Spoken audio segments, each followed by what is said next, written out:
अवधूत चिंतन गुरुदेव दत्त श्री स्वामी समर्थ. स्वागत आहे तुमचं पुन्हा एका माझ्या नवीन व्हिडिओमध्ये. मी तुम्हाला ना गुरुपौर्णिमा येत आहे त्याबद्दल काही सेवा सांगणार आहे. गुरुपौर्णिमा येत आहे तर काही लोक ना गुरुचरित्राचं पारायण करतात.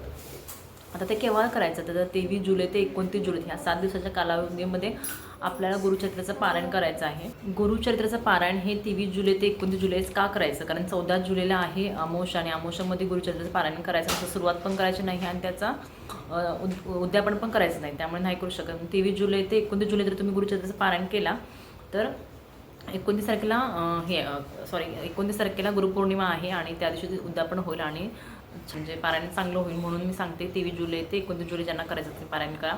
आणि ज्यांना शक्य नाही पारायण करणं तर त्यासाठी गुरुचरित्राचे 2 अध्याय आहेत जे मेरुमणी मानले जातात गुरुचरित्राचे, त्याचे आपल्याला पठण करायचं. ते कोणते अध्याय तर 18वा आणि 14वा अध्याय हे 2 अध्याय आहेत. त्यांचे छोटंसं पोथी आहे.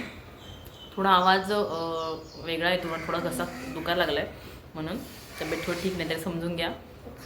श्री गुरुचरित्राचा हा 14वा अध्याय आणि 18वा अध्याय. काही ग्रंथ आहेत ना जे जुने ग्रंथ आहेत त्याच्यामध्ये ना 14वा अध्यायाची पोथी वेगळी आहे आणि 18व्या अध्यायाची पोथी वेगळी आहे. म्हणजे 2 पोत्या आहेत पण आता असं नवीन आहे एकाच ग्रंथामध्ये ह्या 2 अध्याय आहेत. हे बघा पोथीवरच लिहिलेलं आहे श्री गुरुचरित्र संकट परिहार होऊन सकल मनोरथ पूर्ण करणारा 14वा अध्याय, दारिद्र्य परिहार होऊन सुख समृद्धी मिळवणारा 18वा अध्याय. म्हणजे तुम्हाला जर तुमचं दारिद्र्य आहे, तुमचं कष्ट आहे, तुम्हाला सुख हवं असेल, समृद्धी हवी असेल, तुम्ही हे 2 अध्यायाचं पठण करू शकता. आणि खरंच खूप लोकांना याचा अनुभव आहे आणि खरंच 2 अध्याय ना खरंच खूप छान आहे. आणि हे मेरुमणी मानले जातात गुरुचरित्राचे. या पोथीमध्ये या ग्रंथामध्ये ना दत्तांची आरती आहे, श्री नरसिंह सरस्वतींची आरती आहे आणि ते लिहिले बघा संपूर्ण मनोकामना पूर्ण करणारा गुरुचरित्र अध्याय 14वा. याच्याच लिहिलेलं आहे संपूर्ण मनोकामना पूर्ण करा. म्हणजे तुमची जी कोणती इच्छा असेल ना ती पूर्ण करण्यासाठी तुम्हाला ना हा ग्रंथ वाचायचा आहे. आणि बघा एकदा वाचून बघा तुम्हाला नक्की त्याचा अनुभव भेटेल. 18वा अध्याय सुख समृद्धी शांती समाधान देणारा. दिसतंय क्लिअर? हा 18वा अध्याय आहे आणि खरंच हे 2 अध्याय ना खरंच खूप चांगले आहेत आणि तुम्हाला ह्याचा खरंच खूप लाभ होईल. खरंच ह्याचा तुम्हाला फळ नक्की भेटेल कारण खूप लोकांना याचा अनुभव आलेला आहे. आणि सध्या मी पण हा वाचत आहे त्यामुळे तुम्हाला मी सांगते, कारण खूप दिवस झाले माझी पण इच्छा होती पण मला हा भेटत नव्हता. काही वेळा असं होतं ना आपले ग्रंथ असतात ते काही वेळेला भेटत नाही, पण मी 1-2 वर्ष झाली शोधत होती ग्रंथ. जेव्हा जायचे ना म्हणजे बुक स्टॉलमध्ये म्हणा किंवा कुठल्या धार्मिक ठिकाणी तेव्हा हा तिथं संपायचंच. मी खूप वेळा बघितलं पण शेवटी हा मला भेटला आणि मी आता घेतला आहे हा. आणि हा ग्रंथ खरंच खूप छान आहे, खूप छान आहे. तुम्हाला जर हवा असेल तर मला कमेंट करा, मी तुम्हाला सांगते तर तुम्हाला भेटेल. आता मी तुम्हाला सांगते ह्या ग्रंथाचं पठण कसं करायचं. जर तुमची कोणती इच्छा असेल आणि तुम्हाला जर ही सेवा करायची असेल तर तुम्ही संकल्प करा, महाराजांना सांगा, तुमची जी इच्छा आहे ती सांगा, संकल्प करा. जर तुमच्या जवळपास मठ असेल तर मठामध्ये जाऊन या, सांगते विनंतीचं नारळ ठेवून या आणि महाराजांना जी तुमची काही इच्छा असेल तर ती सांगा. आणि जर तुम्हाला संकल्प करायचा नाही तर तुम्ही असं पण करू शकता. आणि हे रोज ना नित्य पठणामध्ये येतं. म्हणजे असे भरपूर लोक आहेत जे नित्य सेवामध्ये हा ग्रंथ वाचतात. भरपूर लोकांना याचा फायदा पण झाला आहे. खूप लोकांना याचे अनुभव पण आहेत. छोटंसंच बुक आहे जास्त पण नाही आहे, लवकर होतं 10 मिनिटामध्ये. खूप लोकांना. आणि हे ग्रंथ वेगळं का आहे कारण गुरुचरित्र पारायणचं बुक असतं ना ते ग्रंथ आहे तो मोठा असतो आणि तो कधी पण ओपन करू शकत नाही आपण. ती पोथी आहे ना ती ओपनमध्ये नाही करायची. जेव्हा तुम्ही गुरुचरित्राचं पारायण करणार ना तेव्हाच ती पोथी ओपन करायची असते, म्हणून हा ग्रंथ वेगळा असतो.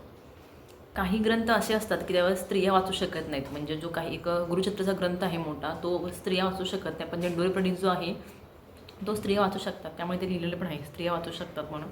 आणि खरंच तुम्हाला जर वाटते तुमच्या स्वामी महाराजांची दत्त महाराजांची सेवा कृपा व्हावी तर खरंच आणि तुमच्या पूर्ण इच्छा व्हाव्यात वाटतं तर तुम्ही हा ग्रंथ पण वाचा. मी तुम्हाला खूप साऱ्या सेवा सांगत आहे, तुम्हाला जी कोणती योग्य वाटेल आणि जी तुम्हाला करावीशी वाटेल मनापासून तीच सेवा करा. पण जी कोणती सेवा करणार ती मनोभावाने. 21 दिवस जर तुम्ही संकल्प केला तर तुम्हाला ब्रह्मचर्याचं पालन करायचं आहे, नॉनव्हेज वरचं करायचं आहे, मासिक धर्मामध्ये 5 दिवस पाळायचे आहे, त्यानंतर तुम्ही कंटिन्यू करू शकता. आणि जर मासिक धर्म तुमच्या येणार असेल तर मी अगोदर जर माझा व्हिडिओ पाहिला तर तुम्ही आतापासून सुद्धा पारायणाला सुरुवात करू शकता. परान्न खायचं नाही आणि घर छान स्वच्छ ठेवायचं, मनात निगेटिव्ह विचार आणायचं नाही. मेन जी कोणती तुम्ही सेवा करणार ती विश्वासाने करा. बघा तुम्हाला नक्कीच याचं फळ भेटेल. थोडा आवाज खूपच जाम झाला आहे त्यामुळे खूप बोलताना पण त्रास व्हायला लागला आहे, पण मी खरंच सांगते खरंच एकदा ही सेवा करून बघा, तुम्हाला खूप छान असा याचा फायदा होईल. आणि गुरु महाराजांनी आपल्याला खूप काय दिलेलं आहे, पण आता गुरुपौर्णिमा आहे तर आपल्याला आपल्या गुरुची सेवा करायची. जर तुम्हाला स्वामी चरित्र सारामृतचं पठण करायला जमत नसेल तर ही छोटी पोथी घ्या आणि ह्याचं पठण करा. नक्कीच तुम्हाला याचा लाभ होईल. किंवा 11 वेळा जप करा श्री स्वामी समर्थांचा, 11 वेळा तारक मंत्राची सेवा करा. खूप साऱ्या सेवा आहे. जरी तुम्ही श्री स्वामीचं नाव जरी घेतलं ना तरी चांगलं आहे. आणि मेन ना, तुम्ही कुणाबद्दल वाईट चिंतन करू नका. तुमचे कर्म चांगलं ठेवा. प्रत्येकाला हेल्प करा. जे गरजू व्यक्तींना हेल्प करा. आणि कधीच ना कुणाबद्दल वाईट विचार नाही करायचा. लोक बोलतात, बोलू द्या, काय करू द्या, आपण आपले स्वामी महाराजांना आपली सेवा कंटिन्यू करायची बस. आपले जे काय आहे ना दुसऱ्यांना सांगण्यापेक्षा मला वाटतं की स्वामी महाराजांना सांगा.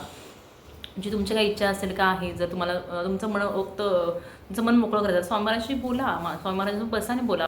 आपण रोज आईला फोन करतो, बाबांना फोन करतो, बहिणीला फोन करतो, भावाला फोन करतो, फ्रेंडना फोन करतो. आपल्या जे मनात आहे ते त्यांना सगळं सांगतो, रिलेटिव्हना फोन करतो. तसं तुम्ही स्वामी महाराजांना का नाही सांगू शकत? स्वामी महाराजांसोबत बसा, स्वामी महाराजांसोबत बोला. तुम्हाला ते समजून घेणार, जेवढे स्वामी महाराज समजून घे, तुम्हाला हेल्प करतील. ते तुमच्या संकट काळात तुम्हाला मदत करते. आणि जेव्हा सगळे साथ सोडतात ना तेव्हा स्वामी महाराज साथ पकडतात. म्हणून सांगते, स्वामी महाराजांशी बोलत राहा. जे तुमच्या मनात आहे ना, स्वामी महाराजांशी गप्पा मारा. सकाळी 5 मिनिटं थांब बोला स्वामी महाराज, संध्याकाळी 5 मिनिटं बोला. जेव्हा तुम्हाला वाटेल तेव्हा स्वामी महाराजांशी तुम्ही मनमोकळेपणाने बोला. आणि असे फारसे काही कठीण ह्याचे नियम वगैरे नाही आहे. तुम्हाला जे वाटेल ते करा. जे तुम्ही सेवा करणार ती मनोभावे करा, बस एवढंच काही नाही. हे कडक नियम आहे, असे नियम आहे म्हणून हे करायचं नाही. आपल्याला वाटेल ना ते आपण करायचं बस. स्वामींशी आपण प्रामाणिक राहायचं बस. आपण जी सेवा करतो ती निष्ठेने आणि विश्वासाने करायची आहे. चला, भेटू पुढच्या व्हिडिओमध्ये. काय असेल तर कमेंट करा, मी नक्कीच रिप्लाय देईन. श्री स्वामी समर्थ.